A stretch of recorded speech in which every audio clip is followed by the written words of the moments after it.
Salut à tous et bienvenue sur Star Wars et Jean-France. Alors aujourd'hui on se retrouve pour une petite vidéo un petit peu particulière car on va discuter ensemble de l'annonce des Park Speeder et des droïdes de K. On a enfin eu la révélation des cartes. Et, Have you felt it?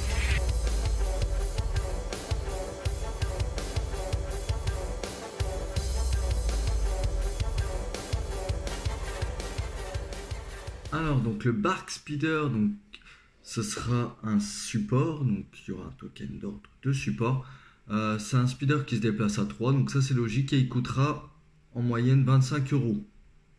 Prix FFG, sachant qu'en général les boutiques font un peu moins cher, donc je pense qu'on pourra le trouver aux alentours de 22,50 euros. Donc ce speeder il aura 5 PV avec 3 de mécanique. Donc ça c'est un nouvel ajout pour les speeders, en tout cas les motos speeders. Parce que chose qu'on n'avait pas pour celle impériale, mais qu'on avait au niveau du TLTT, du T47 et du TRTT. Donc il défend en rouge avec adrénaline en attaque, en touche classique. Heureusement, honnêtement, qu'il n'a pas l'adrénaline de défense, parce que alors là ce serait imbutable ce truc. Il a donc Speeder 1 qui vous permet de passer au-dessus des décors de taille 1. Couvert 1, donc qui est classique, qui en gros veut dire que comme il bouge vite, c'est compliqué à tirer dessus. Et Arsenal 2, et ça c'est très intéressant. Donc au niveau de ses armes de base, avec seulement la moto, on aura le DC-15A Blaster avec un dé noir à portée 1-3. Donc ça doit être le pilote qui fait le et puis voilà. Et on aura la Twin Light Blaster Cannon, donc avec un dé rouge, un dé noir, un dé blanc portée 1-3 fixe avant.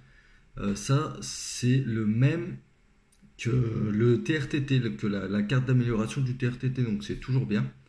Avec en plus l'adrénaline en touche, ça va pas être dégueu. Et Arsenal 2, ce qui veut dire que du coup, avec votre DC-15A, vous pourrez tirer à 360.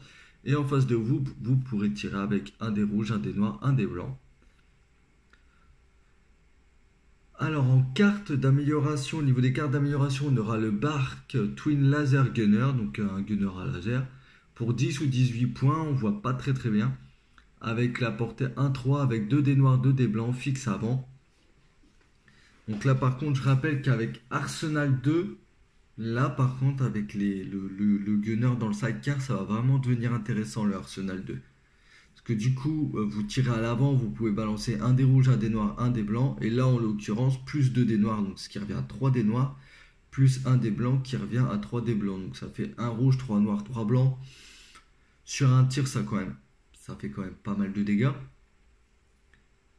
Donc ensuite, on aura le Bark RPS 6. Je crois que ça doit être quelque chose comme ça. Donc avec la portée 2-4, impact 2 avec au moins un dé rouge, vu qu'évidemment on ne voit pas toute la carte. Impact 2, donc là par contre ce sera un sidecar en mode un petit peu anti-infanterie. Toujours intéressant, ou au moins pour tirer sur les motos clones adverses, parce qu'il va y en avoir. Et on voit le Bark Young Gunner avec la portée 1-3 avec 2 dés noirs au moins. Donc on ne voit pas la carte entièrement encore une fois. Fixe avant, impact 1 et Young 1. Et ça c'est très cool. Est-ce qu'ils vont essayer de remettre au goût du jour les armaillons? Peut-être. On verra bien. Ensuite on a la carte de communication qui donne Target 1. Donc, ce qui permet d'avoir un pion visé quand vous recevez un ordre. Et ça, c'est toujours bon à prendre. Les pions gratuits, c'est toujours cool. Surtout les pions qui sont au début du tour, en fait. À partir du moment où vous lui donnez un ordre, et ben, il va pouvoir gagner un pion visé. Toujours bon. Et donc ensuite, on voit le Jammer, donc ce qui permet de brouiller les communications à portée 1. Et la carte cachée, qui doit sûrement être le Long Range Comlink. Ça marque... Je pense que c'est ça. Donc on remarquera qu'avec ce Bark Speeder, on a le nouveau token de Surge. Je ne sais pas trop comment ils vont l'appeler. On verra bien quand on aura notre boîte en FR en tout cas. Et on remarquera aussi qu'on voit un pion attente dans cette boîte. Or, les véhicules à répulseur ne peuvent pas se mettre en attente. Donc est-ce que c'est une nouvelle mécanique qu'ils vont ajouter au jeu? Peut-être pouvoir mettre en attente le sidecar, mais pas le pilote du speeder. À mon avis, ça va être plutôt quelque chose comme ça, mettre en attente le sidecar, ça peut être très sympa. Et on aura fait le tour, en tout cas pour ce Bark Speeder.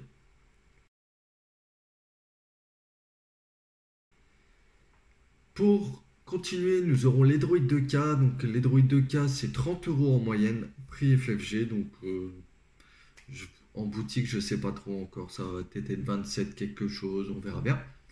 Ils arrivent par contre par escouade de 2 avec 3 PV pour 100 points, 108 ou 110.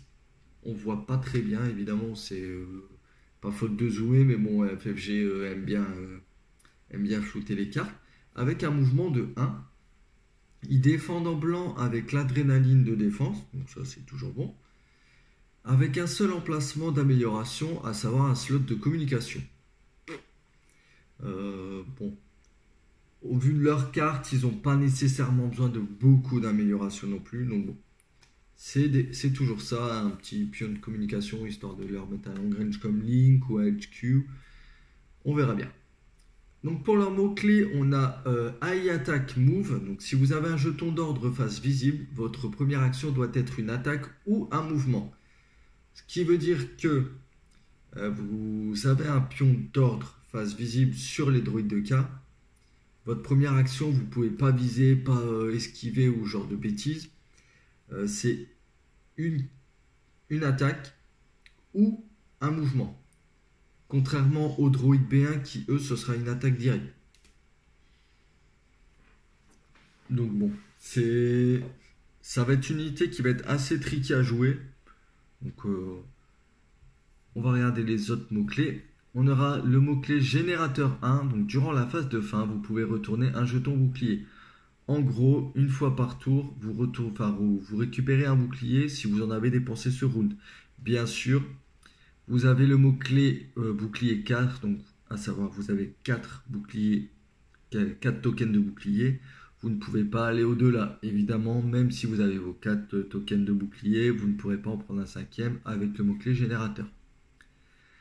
Donc les boucliers 4, donc, ce qui vous donne une escouade virtuellement à 10 PV. Donc à savoir 3 pour une figurine, plus 3 pour une deuxième figurine, plus les 4 de bouclier, et vous régénérez 1 PV par tour.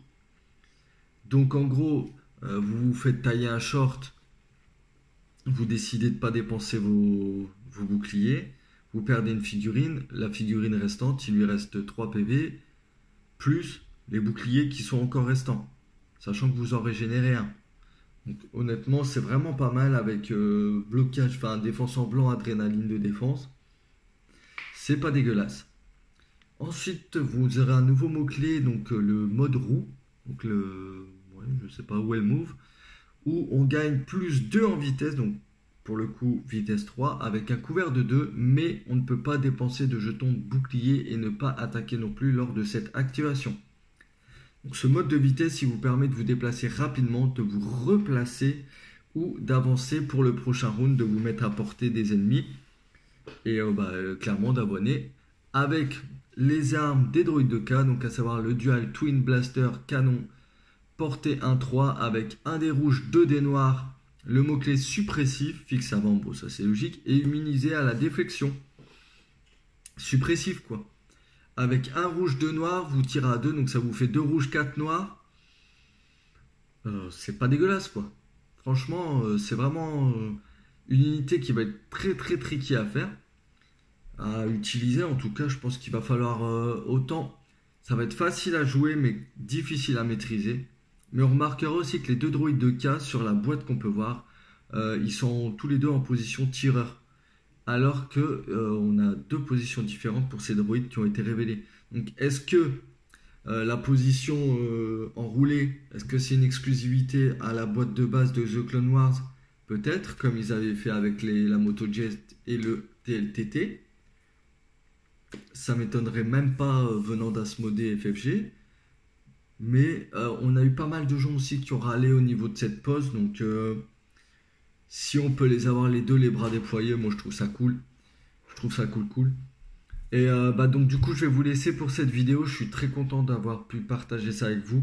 La hype de The Clone Wars elle débute à peine. Honnêtement ça va être de la folie furieuse. À chaque annonce on va péter un câble tous. Donc je vous dis à très vite, j'espère que vous apprécierez cette vidéo. Et ciao à tous.